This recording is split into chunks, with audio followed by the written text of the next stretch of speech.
guys, it's Ty here with the Nguyen team, and I'm here on location at my flip. And I wanted to share a little bit of my journey and how I flipped this home, what worked and what didn't work.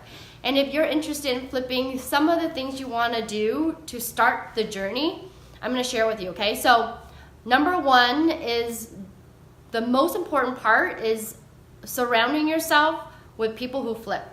So there are two types of people, right? There's one that wholesale, and wholesalers are people who knock on doors, they mail out, they hunt for properties that they can tie up. And then the second one are flippers. A lot of the flippers, they buy or tie up 3 to 5 or maybe even 10, and they might not be able to hold all those properties.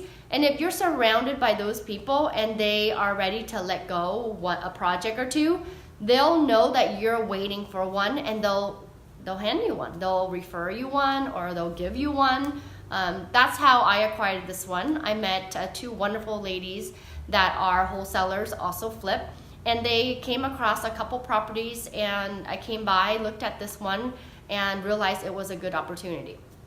So that's the first step of getting your flip. The second is money, right? Everybody needs money.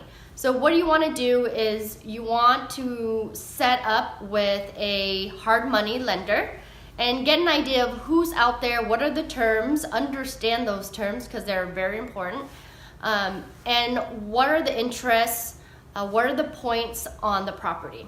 The second way of purchasing a property is you can take a line of credit out of your personal property. When you take a line of credit out of your personal property, you can acquire the property. That's meaning you have a nice chunk of change in your current resident, right? You want to take that money out, buy the flip, and then you could take a line of credit out of the flip that you purchase and take that money if you need extra to rehab the property. So those are some of the key things you want to think about when you're starting your journey in flipping. And then the third thing is you want to make sure that the numbers pencil out, right? You want to make sure that can you resell it for what you need to? And then the other thing is if you can't resell it, are you going to be able to rent it out? So those are the things that I look for when I flip a property. I'm going to show you around this property and give you an idea of what I've done to the property. For me, the first property was I wanted it to be small, easy, and quick.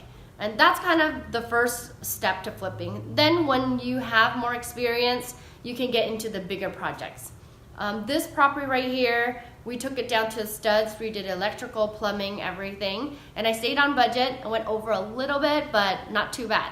So I'm looking for about a 14-15% return on this property, which is healthy. So if you're looking to flip or buy a rental, fix it up, give me a call. Lots of property that are not typically on the MLS, which is the Northwest Multiple Listing that everybody looks at. It's a different community of home investment, and I love to share that with you. So if you have any questions, give me a call, okay? Bye guys, have a good one.